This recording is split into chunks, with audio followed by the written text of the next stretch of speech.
Welcome back to our YouTube channel. आज होगा हमारा टॉपिक हिस्ट्री में टाइम पीरियड। कई बार आपने अपने बुक्स में देखा होगा हर ईयर के बाद BCE या हम AD का यूज़ करते हैं। मैम वो होता क्या है, मुझे तो बहुत डाउट रहता था, तो आज मैं आपके ये डाउट को बहुत इजीली क्लियर करने वाली हूँ।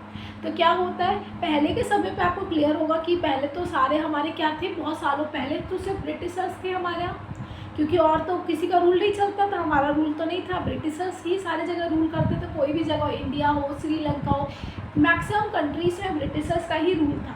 तो क्या उस समय हमारे भगवान के ऊपर क्या हम डिसाइड कर पाएंगे कौन सा इवेंट पहले हुआ बाद में हुआ? तो किसके गॉड किससे होता था? ब्रिटिशर्स के गॉड। ब्रिटिशर्स के गॉड कौन थे? Jesus Christ. तो हम जितना भी अब इवेंट्स देखेंगे वो उनके अकॉर्डिंग देखेंगे।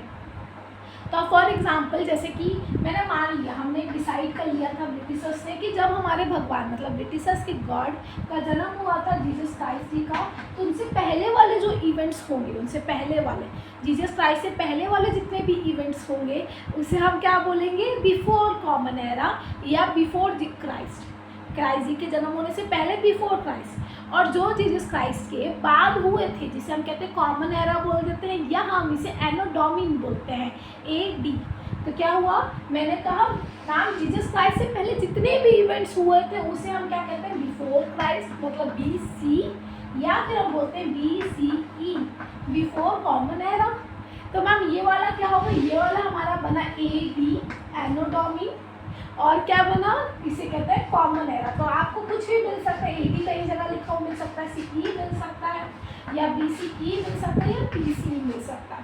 ओके, जैसे फॉर एग्जांपल मैं स्टोन एज लेके चलूँ, जो हमारा अभी आने वाला चैप्टर, तो मैं यदि स्टोन एज लेके चलती हूँ तो स्टोन एज का जो टाइम पीरियड है वो क्या था? क्या टाइम पीरियड है?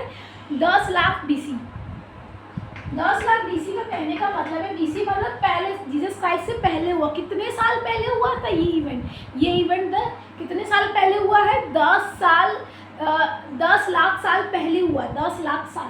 तो यहाँ से लेके 10 लाख साल पहले जो इवेंट हुआ है तो इधर आएगा। एक और एग्जाम्पल इससे मैं आपको समझाऊँ तो एक एग्जाम्पल इंडस वैली सिविलाइजेशन।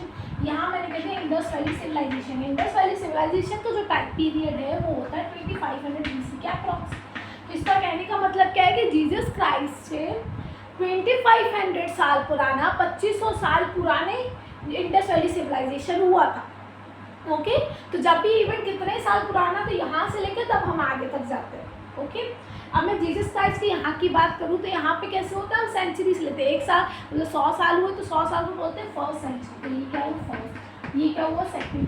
अभी कौन सी सेंचुरी चल रही है हमारी? 21st। करेक्ट। अभी हमारी कौन सी सेंचुरी चल रही है? 21st सेंचुरी में हम लोग। तो एक चीज़ आपने नोटिस की, जीसस क्राइस्ट के पास समय बढ़ता है, लेकिन यहाँ पे जीसस क्राइस्ट से पहले वाला समय जब आते हैं तो घटते हुए समय को आते हैं। क्लियर हुआ? तो हम ये सब डिवाइड किसने किया? कौन इंसान था जिसने सोचा? तो वहाँ पे कौन थे? जिस तरीके से हमारे यहाँ पंडित जी होते हैं, साधु जी होते हैं, उसी तरीके से वहाँ पे कौन थे? कॉक कहा जाता है जो करते हैं साधु, या आप मान सकते हो पंडित जी के अकॉर्डिंग। तो यहाँ पे जिसके हमने साका कैलेंडर आपने सुना होगा, नेशनल सिंबल, जो इंडिया का नहीं सुना है तो मैं वीडियो अपलोड करूँगी, इसको देखना मत भूलना। तो नेशनल सिंबल जिस तरीके से हमारा नेशनल कैलेंडर साका कैलेंडर होता है, उसी तरीके से ग्रेगोरियन कैलेंडर होता है। तो उस समय क्या थे? ग्रेगोरियन इंसान एक कॉक वहाँ पे रहा करते थे। उन्होंने ये डिवाइड किया था कि गॉड से पहले वाला टाइम पीरियड और गॉड के बाद, तो पूरा इनके ऊपर से ही होता है हमारा। तो ये था हमारा टाइम पीरियड, बहुत ही छोटे में मैंने रखा है। मुझे लगता है आपको समझ आया होगा। Thank you so much and don't forget to subscribe, like, comment. बस 10 बार बोल चुकी, आपको करना पड़ेगा चैनल को सब्सक्राइब अच्छे और कंटेंट के लिए। Bye bye.